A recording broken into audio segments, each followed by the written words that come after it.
नमस्कार, स्वागत है आपका कार्यक्रम आपका शहर आपकी खबर में। मैं हूं आपके साथ पारुल। हमारे इस विशेष कार्यक्रम में हम आपको बड़ी खबरों से रूबरू कराएंगे जिन पर दिन भर हमारी नजर भी होगी। तो सबसे पहले 5 तस्वीरें आप देख लीजिए, जिनमें सबसे पहली खबर में बात करेंगे रामलीला पर चल रही सियासत पर। दूसरी खबर, जिम्मेदारों से पूछेंगे कि आखिर शिक्षा के मंदिर में शराबी शिक्षक का क्या काम। तीसरी खबर अलीराजपुर से है, जहां एक महिला के साथ मारपीट का एक वीडियो जमकर वायरल हो रहा है। चौथी खबर में बताएंगे कि मंडला जिले की एक ग्राम पंचायत में किस तरह सरपंच सचिव भ्रष्टाचार कर रहे हैं। पांचवी खबर में बात जबलपुर की, जहां आयोजित मेले में कोरोना गाइडलाइन की जमकर धज्जियां उड़ाई जा रही हैं।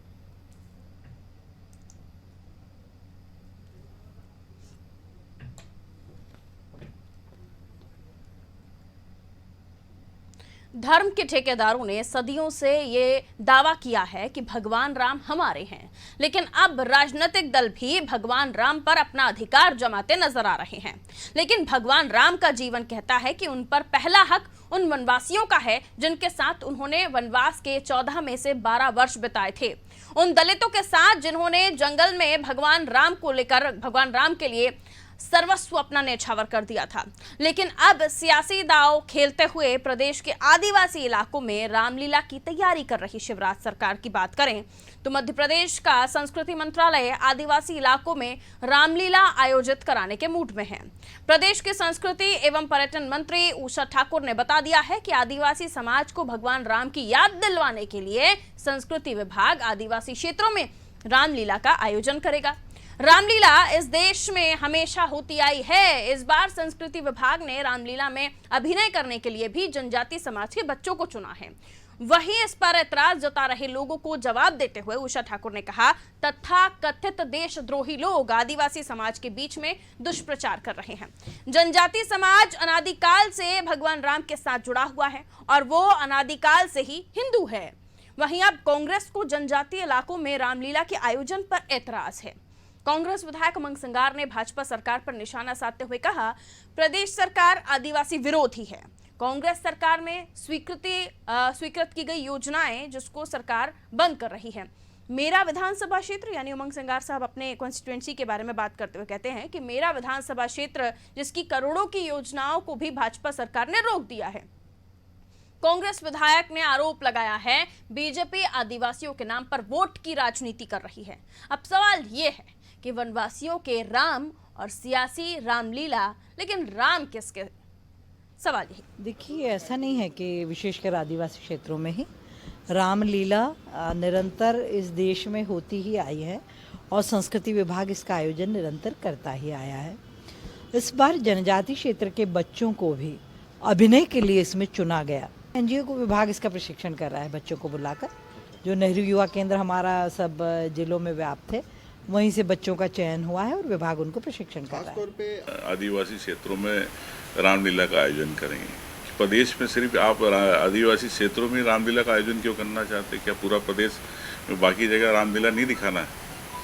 तो ये एक सूची समझी भाजपा की रणनीति है कि जो कांग्रेस का वोट बैंक है आदिवासी क्षेत्र का, उसको हम कैसे टर्न आउट करें। उन्हें पता है कि गई सरकार हमारी आदिवासियों के कारण नहीं बन पाई, तो ये सिर्फ उसी को टारगेट कर रहे हैं। मेरा कहना है कि अगर आपको आदिवासियों के विकास की बात करने, उनके तालाब लाए, सड़क लाए, बिजली लाए, उसकी बात करें, वो तो है नहीं, वो बात करना ही नहीं चाहते। आप रामलीला से क्या विकास कराना चाहेंगे? देखिए, तो चलिए देखिए, अब राम नाम पर सियासत कोई नई बात नहीं है। राम मंदिर नहीं बना था उससे पहले भी और राम मंदिर बनने की तैयारी है उसके बावजूद भी। लेकिन राम किसके, समझने की हम कोशिश करेंगे। धैर्यवर्धन शर्मा, दुर्गेश शर्मा हमारे साथ जुड़ गए हैं। धैर्यवर्धन शर्मा जी हमारे साथ बने हुए हैं बीजेपी से, दुर्गेश शर्मा जी कांग्रेस से हमारे साथ बने हुए हैं। दोनों मेहमानों का बगैर देरी के स्वागत। और धैर्यवर्धन शर्मा जी से सबसे पहला सवाल। धैर्यवर्धन शर्मा जी, आदिवासी इलाकों में ही क्यों रामलीला कराने के मूड में है संस्कृति मंत्रालय? देखिए, भारत के लगभग हर हिस्से में, विशेषकर हिंदी क्षेत्र में रामलीला का चलन वर्षों से रहा है। हमने भी बाल्यकाल में रत जगा करके रामलीलाएं देखी हैं जी। और गांव-गांव में जो रामलीलाएं होती थी उसमें स्थानीय लोग भी पाठ करते थे, बाहर के कलाकार भी आते थे। टेलीविजन और अन्य प्रकार चलचित्र, फिल्म से, इन सब के प्रभाव के कारण से अब उसकी संख्या में कमी आ गई है। पर जो जिन क्षेत्रों की आप बात कर रही हैं, वहां लोग आपस में कलेक्शन करके इस प्रकार के आयोजन आप भी कर लेते हैं। पर अनुसूचित जनजाति का जो क्षेत्र है, वहां पर यदि ऐसा लग रहा है कि रामलीला वर्षों से उपेक्षित है या नहीं हो पा रही है और सरकार कोई सहारा देना चाहती है, तो इसमें सवालिया निशान खड़ा किया जाना उचित नहीं है, क्योंकि राम सबके हैं और हर सरकार ये चाहती है कि हमारी आने वाली पीढ़ियां हमारी संस्कृति की जड़ों से जुड़ी रहें। प्रभु श्री राम हमारे आराध्य भारत की पहचान है। आदिवासी लोग तो उनकी पूजा करते ही हैं, हिंदुस्तान के मुसलमान भी उनको इमाम हिंद कहते हैं, क्योंकि राम सबके हैं। भले ही वो कुछ पीढ़ियों पहले किसी और धर्म में चले गए हों, पर उनके पुरखे उन्हीं राम को पूजते आए हैं। भगवान राम के बारे में कहा गया है कि सब नर करहि परस्पर प्रीति, चलहि स्वधर्म निरत श्रुति नीति, दैहिक दैविक भौतिक तापा, राम राज्य नहीं काहुई व्यापा, नहीं दरिद्र को दुखी न दीना, नहीं कोई अबुध न लक्षण हीना। अब आप सोचिए, ऐसे राम राज्य की अवधारणा इस देश में रही है और सरकार उस दिशा में 2 कदम आगे बढ़ रही है। धैर्यवर्धन शर्मा जी, कि रामलीला तो सभी जगह आप लोग कराते आए हैं, लेकिन इस बार फोकस आदिवासी क्षेत्रों पर क्यों? क्या वाकई जो आरोप लगाए जा रहे हैं कि आदिवासी वोटों को काटने की कवायद है आपकी, जो कांग्रेस का कोर वोटर है? नहीं, वोटों को काटने की कवायद तो नहीं है, उन लोगों को जड़ों से जोड़ने की कवायद अवश्य हो सकती है कि हम वो तो अपनी पहले जड़ों से ही से जुड़े हुए थे। आप अपनी उन्हें संस्कृति से दूर ना हो। भगवान राम को वनवासी भी मान रहे हैं, तो वो तो पहले से ही जुड़े हुए हैं, फिर अभी जरूरत क्यों महसूस हो रही है? भारत जी, एक बात सुनिए, देखिए, जो सरकारें होती हैं, जो तत्कालीन राजा होता है, उसको कुछ ऐसे निर्णय करने होते हैं समय समय पर जो आगे आने वाली पीढ़ियों का मार्गदर्शन करे और मिसाल बने। उदाहरण के तौर पर हमारे आपके बच्चे हैं, पिछले कुछ वर्षों में गुड़ी पड़वा और नववर्ष भूल गए थे। वो 1 जनवरी को नया साल मानने लगे थे, 31 को लोग झूमने में ऐसा मानते थे कि सारे संसार में यही एक बड़ा उत्सव है। और शिवराज जी की सरकार ने गुड़ी पड़वा का अवकाश घोषित किया, तो यह एक जड़ों से जोड़ने का वर्तमान में जो देश के बच्चे हैं, जो आज की जनरेशन है दुर्गेश जी, भूलते जा रहे हैं अपने संस्कारों को, देश की संस्कृति को। तो इन्हें याद दिलाने के लिए, खासतौर पर आदिवासियों को याद दिलाने के लिए कोशिश की जा रही है रामलीला कराने की, और वहीं के लोगों को तो एज आर्टिस्ट भी लिया जाएगा। उसमें कांग्रेस को दिक्कत क्या है? क्यों डर रहे हैं आपके आदिवासी वोट कटेगा? पारुल जी, ये एक सोच उनकी हो सकती है कि हिंदुस्तान के अंदर कोई भगवान राम को भूल सकता है। हाँ। जो भगवान राम को केवल और केवल राजनीति के लिए उपयोग करना पसंद करते हैं, जो जिनको राम सिर्फ वोट के लिए याद आते हो, वो ये बात मान सकते हैं कि हिंदुस्तान का रहने वाला कोई भी हिंदुस्तानी जी भगवान राम को भूल सकता है। बच्चों को गुड़ी पड़वा नहीं मालूम, धैर्यवर्धन जी अजीब सी बात कर रहे हैं। हो सकता है इनके परिवार में लोगों को भूल गए हो कि होली कब आती, गुड़ी पड़वा कब आती और इसका क्या महत्व है, क्योंकि ये केवल और केवल धर्म को राजनीति के लिए उपयोग करते हैं। इसलिए इनको सिर्फ राजनीतिक समय पर ही याद आता है कि कब गुड़ी पड़वा है और कब होली है और कब दिवाली है। पर मैं तो ऐसा जानता हूं, मैं जिस समाज में रहता हूं, वो समाज का हर व्यक्ति, हर बच्चा, हर मानव इस बात को जानता है कि हमारी संस्कृति क्या है। भगवान राम की बात कर रहे हैं, भगवान राम स्वयं वनवासी रहे हैं। शबरी के बेर खाना, उनके मित्र, सखा, दोस्त सब, और जिनके से मिलकर, जिनकी ताकत को बनाकर वो रावण से युद्ध जीते थे, वे सब वनवासी थे। ठीक है, वो तो ये आपने एक बात पकड़ ली दुर्गेश जी, कि क्योंकि इन्होंने कहा कि हमारे जो न्यू जनरेशन है वो इन बातों को भूल रही है। वो पहला सवाल भी तो याद रखिए, क्यों आपको डर लग रहा है कि आदिवासी वोट कटेंगे अगर रामलीला आदिवासी क्षेत्रों में हो रही है? मैंने पारुल जी आप एक एक चीजों पे जवाब देने आ रहा था। मैंने यही बोला कि आदिवासी क्षेत्र में ये क्यों सोच रही है भारतीय जनता पार्टी कि आदिवासी भगवान राम को भूल गए।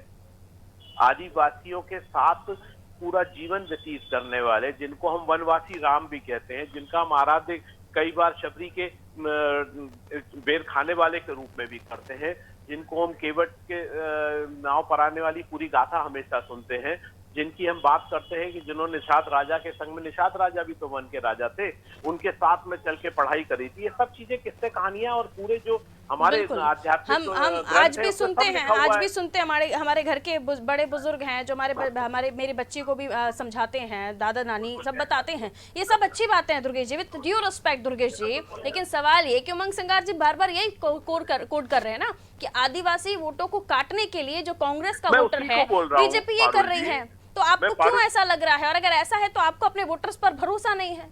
नहीं पारुल जी, वोट का भरोसा और बेभरोसा वाली बात ही नहीं है। वोट तो हमेशा उसके साथ जाता है जिसको वोट डालने वाले को जिस पे भरोसा होता है, और आदिवासियों को कांग्रेस पे भरोसा है और कांग्रेस को आदिवासियों पे भरोसा है। भारतीय जनता पार्टी यदि ये कहे कि भगवान राम को भूल गए आदिवासी, इसलिए हम उनको याद कराने जा रहे हैं, जैसा कि इनकी मंत्री संस्कृति मंत्री उषा ठाकुर जी ने कहा है कि है। आदिवासियों को भूल रहे हैं, भगवान राम को भूल रहे हैं आदिवासी, इसलिए हम राम गाथा का मंचन वहां पर कराने जा रहे हैं या ठीक है, जवाब रामलीला ले लेती हूँ कराने जा आपकी रहे बातों हैं। ये निंदनीय है। ये निंदनीय है। धैर्यवर्धन शर्मा जी, आपको क्यों ऐसा लगता है कि आपको याद कराना पड़ेगा? वो तो पहले से ही समझाए हैं। तमाम परंपराएं, सबसे ज्यादा प्रकृति और तमाम चीजों को ग्रामीण लोग, आदिवासी लोग ही तो जानते हैं। पारुल जी, मेरी और दुर्गेश जी की चर्चा को आपके माध्यम से लाखों लोग सुन रहे हैं। जी, कांग्रेस के नेता मेरी बात से संतुष्ट हो या उसकी मुझे परवाह नहीं है, पर वो लाखों लोग न्याय करेंगे मेरी और इनकी बातों का कि मैं कितना सही बोल रहा हूँ। एक छोटा सा उदाहरण मैं दे रहा हूँ जी, कि अभी जब लॉकडाउन के दौरान रामायण का प्रसारण हुआ टेलीविजन पर, तो लाखों करोड़ों बच्चों ने अपने परिवार के साथ बैठ करके रामायण देखी। वो बच्चे जिनको वर्षों में रामचरित पढ़ा पाना बहुत जटिल और कठिन कार्य था, वो अवधि में प्रभु श्री राम के चरित्र को जानने के लिए बहुत सरलता माध्यम उनके लिए लगा। और एक छोटा सा उदाहरण दे रहा हूँ, मेरी बेटी 10th क्लास में पढ़ती है। जब उसने रामायण देखी तो उसके बाद वो तुलसी कृत रामायण अर्थ सहित पढ़ना उसने शुरू कर दिया है कि मैं एक बार पूरी रामायण को पढ़ूंगी कि तुलसीदास जी ने कैसा लिखा है। तो ये जो बोध आता है नई संस्कृति में, संस्कृति के प्रति नए बच्चों में, ये हर शासक का, ठीक है। हर आपकी सरकार का बात पर ये दायित्व फाइनली बनता है। संक्षेप में कमेंट ले लेती हूँ। दुर्गेश शर्मा जी, संक्षेप में कहिएगा कि अभी जो जनरेशन इंग्लिश नॉवेल या फिर लव स्टोरीज पढ़ रही है, उन्हें रामचरितमानस पढ़ाना है या राम के बारे में बताना है, तो उसमें दिक्कत क्या है? पारुल जी, कोई दिक्कत नहीं है, पर यदि अपनी संस्कृति को हमने हमारे घरों से खत्म कर दिया है और सिर्फ दिखाने के लिए या और राजनीति करने के लिए उस संस्कृति को दिखाना चाह रहे हैं, तो ये गलत है। और ये कहना भाई का कि बच्ची को जब उसने रामायण टीवी पे देखी तब उसको याद आया कि हमें रामचरितमानस का पाठ करना चाहिए, ये बात बताता है कि भारतीय जनता पार्टी बहुत के बहुत लोगों शुक्रिया के आप यहाँ से दोनों हिंदू का सर संस्कृति हमारे खत्म। साथ जुड़ने के लिए। तो धैर्यवर्धन शर्मा जी बीजेपी से हमारे साथ जुड़े हुए थे, दुर्गेश शर्मा जी कांग्रेस से हमारे साथ जुड़े हुए थे। दोनों के अपने अपने तर्क, अपनी अपनी टिप्पणियां, लेकिन सवाल यही कि क्यों आखिर अब जरूरत महसूस हो रही है कि आदिवासी क्षेत्रों में जाएं और जाकर वहां पर रामलीला करवाएं और वो वहीं के जो लोग हैं उनको एज आर्टिस्ट उस रामलीला में लिया जाए। कांग्रेस के भी सवाल कि क्यों इस वक्त याद आ रहा है, लेकिन कांग्रेस ने यह भी बता दिया कि आदिवासी वोटों को काटने के लिए जो कांग्रेस का वोटर है, इसलिए ये सब किया जा रहा है। तो इस बात को तो बहुत सारा ढांकने की कोशिश की दुर्गेश शर्मा जी, लेकिन असल बात यही कि क्या वाकई ये सब वोट के लिए किया जा रहा है? चलिए आगे बढ़ते हैं, अगली खबर की ओर रुख करेंगे। एक तरफ सरकार नशा मुक्ति अभियान चला रही है, तो दूसरी तरफ शिक्षा के मंदिर में शिक्षा देने वाले ही जब नशे में स्कूल पहुंचे तो बच्चों के भविष्य का क्या होगा? जी हाँ, हम बात कर रहे हैं बैतूल के शासकीय कन्या हायर सेकेंडरी स्कूल की, जहां वरिष्ठ अध्यापक जो हैं चिरौंजी लाल नर्रे, इनका नाम है चिरौंजी लाल नर्रे, जो शराब के नशे में स्कूल पहुंचे थे। इतना ही नहीं, ऑफिस में अपने शासकीय कार्य में से आए सीएससी मनोज आर्य से गाली गलौज और मारपीट की कोशिश भी उन्होंने की। जब जानकारी लगते ही अनादि टीवी की टीम मौके पर पहुंची तो शराबी शिक्षक कैमरे के सामने ही इंग्लिश झाड़ने लगा और अपनी स्कूटर उठाकर भाग निकले। बताया जा रहा है कि शराबी शिक्षक आए दिन शराब के नशे में स्कूल पहुंच जाते हैं और छात्राओं के सामने भी अपशब्दों का प्रयोग करते हैं। आपको बता दें, जिला मुख्यालय पर बेहतर शिक्षा के लिए संचालित हो रहे कन्याशालागंज में लगभग 1000 छात्राएं शिक्षा ग्रहण करती हैं। ऐसी स्थिति में शिक्षक ही शराब के नशे में स्कूल आने लगे तो छात्राओं की सुरक्षा और भविष्य का क्या होगा? इस मामले में अब शिक्षा विभाग के अधिकारी जांच कर कार्रवाई करने की बात कह रहे हैं, लेकिन सवाल ये उठता है कि जब शिक्षक लंबे समय से शराब पीकर स्कूल पहुंच रहा है तो इसकी खबर अब तक विभाग को क्यों नहीं लगी? The one is well about well she find that about. There is only calling to call that about. The only person to call that about. JOD person is a calling JOD. Sit down, they are well funded. I'm not JOD person. मैं कन्यागंज में CSE के पद पर पदस्थ हूँ 2020 से, और मैं हमारे प्रधान पाठक जो है मिडिल स्कूल के श्री नावंगे सर से मैपिंग और अन्य चीज़ों की जानकारी के लिए BRC महोदय के कहने पर आया था।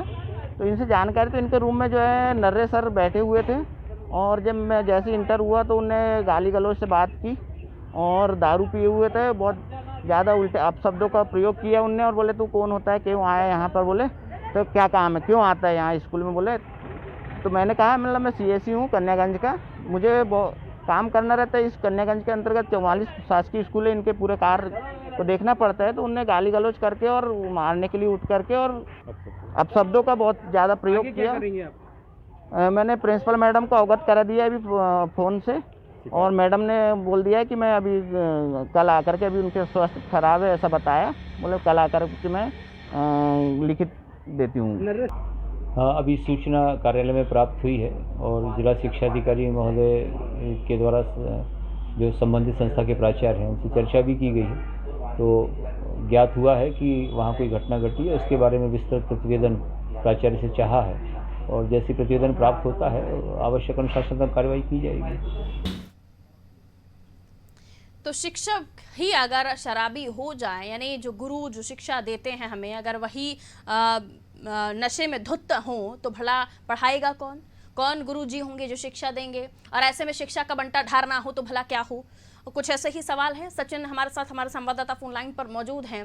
तो ये जो शख्स हैं जिनका नाम बताया जा रहा है बैतूल से, चिरंजी लाल जी, ये चिरंजी लाल जी नशे की हालत में स्कूल पहुंचते हैं, अन्य स्टाफ कभी कंप्लेन नहीं करता, छात्रों ने कभी आवाज नहीं उठाई, विभाग तक कभी आवाज नहीं पहुंची, ऐसा कैसे मुमकिन है? और ये पहुंच जाते हैं तो जाहिर है सुरक्षा पर भी सवाल उठ जाते हैं बच्चियों के।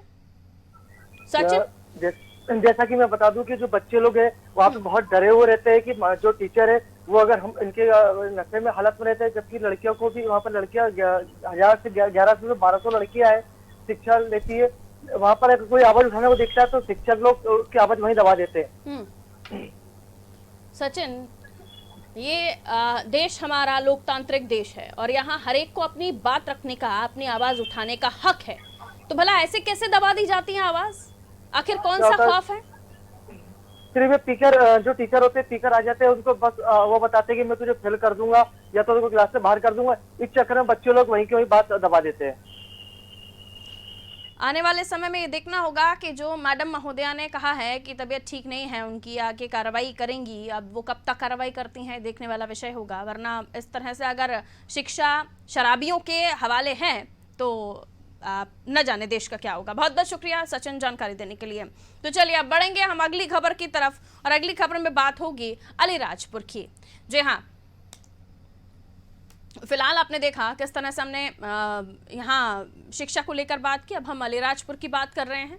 अलीराजपुर जिले में एक महिला की पिटाई का वीडियो सोशल मीडिया पर इन दिनों वायरल हो रहा है। महिला को उसके ही मायके वाले लात घूंसे और लाठियों से पीट रहे हैं। महिला गुजरात में काम करती है और वहां से पति को बिना बताए देवर के साथ ससुराल लौट आई। देवर के साथ प्रेम प्रसंग होने के शक में मायके वाले महिला के ससुराल पहुंचे और उसकी सरेआम पिटाई कर दी। लेकिन ताज्जुब की बात यह है कि एरन गांव में मौजूद लोग तमाशबीन बनकर महिला से मारपीट का ये पूरा मंजर देखते रहे और वीडियो बनाते रहे।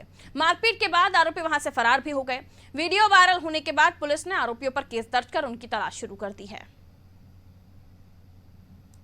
पीड़िता अपने पति के साथ गुजरात मजदूरी करने गई थी, जहां उनके देवर भी उनके साथ में थे, और वहां मजदूरी के दौरान पीड़िता अपने देवर के साथ वापस गांव आ गई थी एरन। तो परिजनों को यह और पति को यह बुरा लगा कि वो देवर के साथ वापस क्यों आई। इस पर से उनके 4 सगे रिश्तेदारों ने उनके साथ मारपीट की। इन 4 लोगों ने मारपीट की। इन 4 के विरुद्ध पीड़िता ने शिकायत की। शिकायत के आधार पर पुलिस ने प्रकरण पंजीबद्ध कर दिया है और उस प्रकरण में गिरफ्तारी के लिए पुलिस जो है आरोपियों के गांव गई हुई है। अभी थोड़ी देर में संभवतः गिरफ्तारी भी हो जाएगी।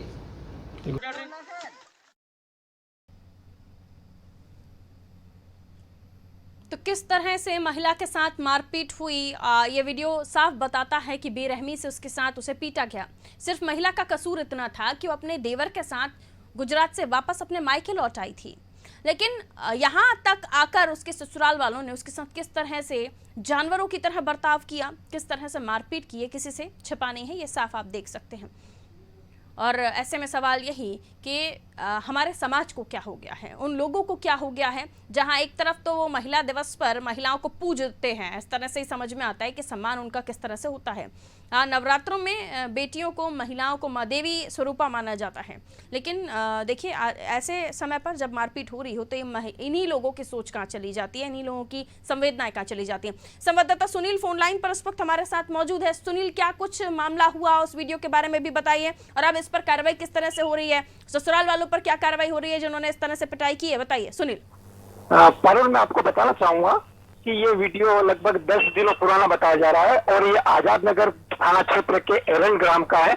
ये महिला करीब गत वर्ष अपने पति के साथ गुजरात मजदूरी के लिए गई थी, जहां से ये अपने देवर के साथ लौट आई, जिसके बाद इसको चरित्र शंका को लेकर इसके परिवार जनों में, जिसमें उसका भाई है, बाबा है और उसके जो जेठ है, उनके द्वारा इस पर अत्याचार किया गया, बुरी तरीके से इसे पीटा गया। और वो वीडियो वायरल होने के बाद ये पुलिस हरकत में आई है और उन 4 लोगों के खिलाफ उन्होंने मामला दर्ज किया है। पारुल, बहुत शुक्रिया जानकारी के लिए सुनील। तो मामला दर्ज हो गया है इन 4 के खिलाफ, लेकिन सवाल फिर वहीं आकर खड़ा होता है कि एक वक्त था जब जरा सी आपस के घर में, पड़ोसियों के घर में आप आवाज़ सुनते थे तो आप पहुंच जाते थे कि हुआ क्या है, समझा जाए। लेकिन अब समाज में इस तरह से लोगों को दरकिनार कर दिया गया है, या इस तरह से सोसाइटीज़ हो गई हैं कि वो दूसरों के घरों में क्या हो रहा है, सामने क्या हो रहा है, कुछ नहीं किसी से मतलब। आगे बढ़ते हैं, जो हानिकारक भी हो रहा है। बात करेंगे मध्य प्रदेश में सरकार की लाख कोशिशों के बाद भी फर्जीवाड़े के मामले थमने का नाम नहीं ले रहे। ताजा मामला मंडला का है, जहां ग्राम पंचायत भीम डोंगरी में सरपंच, सचिव और रोजगार सहायक ने फर्जी बिल और फर्जी हाजिरी भरकर राशि आहरण कर ली। गांव के अघन सिंह ने बताया कि साल 2020 में मनरेगा से मेरे खेत में मेड़ बांधने के लिए 1,49,237 रुपए स्वीकृत हुए, जिसमें कुल 409 मानक दिवस कार्य हुए हैं। लेकिन सरपंच, सचिव और रोजगार सहायक ने 709 हाजिरी अंकित करके फर्जी बिल लगाया और पैसे निकाल लिए। मेड़ बांधने का कार्य भी गुणवत्ताहीन हुआ है। साथ ही अघन ने बताया कि उसने मामले की शिकायत कलेक्टर तक की, लेकिन आज तक किसी प्रकार की कोई कार्रवाई नहीं हुई।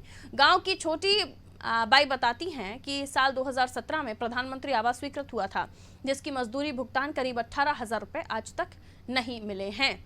तो ऐसे में नाम आगे बढ़ा दिया जाता है, फर्जी मस्ट रोल भर दिए जाते हैं और लोगों की जो राशि है वो निकाल ली जाती है, और फिर उसके बाद होता क्या है, जो विकास कार्य है वो बता दिया जाता है, लेकिन होता कुछ नहीं। समस्या ये है कि मेरे 1,49,000 काम आया था, उसमें 92,000 तो हुआ है, उसमें 186 हाजिरी का फर्जी है, उसमें सचिव ने बोल दिया कि हो गया है। खेत तालाब का मामला है, अब मेरे को बताए वो 11-12 समाना दिवस, जिसमें मैंने अपने बच्चे को निकलवा के दिया, तो उसमें ज़्यादा है, और 3,32,962 एस्टीमेट है, सबसे ज़्यादा माना दिवस चलेगा। उसमें मैं अभी 11-1200 करीब लगभग माना दिवस हुआ, इसके बाद में बंद करा दिया काम, जिसमें 110 फर्जी हाजिरी हो गई। ग्राम पंचायत भीम डोंगरी में जो स्टाफ डैम का निर्माण किया जा रहा है, इस कौन से मद से है ये? मनरेगा का है। कितनी राशि स्वीकृति? जी है 14.5।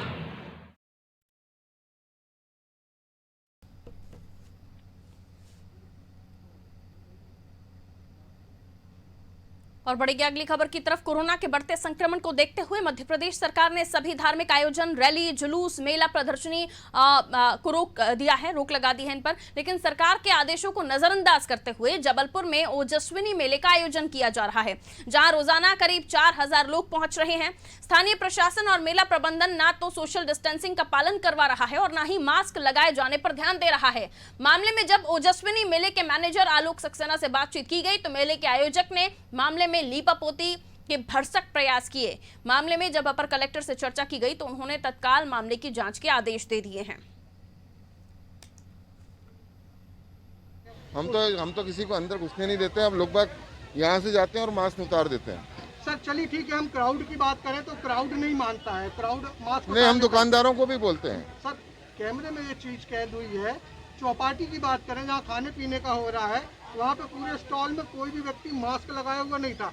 क्या कोई व्यवस्था मॉनिटरिंग टीम आपने ऐसी नहीं रखी जिससे व्यक्तियों को बार बार पनिश किया जाए कि आप मास्क लगाइए? सर आदमी बोल रहा है वहाँ कंटिन्यूसली जाके बोल रहे हैं। हमारे कैमरे में आपका गार्ड भी कैद हुआ है जो अंदर सबको बोल रहा है, वो भी मास्क नहीं लगाया हुआ था। यदि इस तरीके की स्थितियाँ आ रही तो क्या समझते हैं क्या होना चाहिए इसको लेकर? इसको और सख्त करेंगे उसको।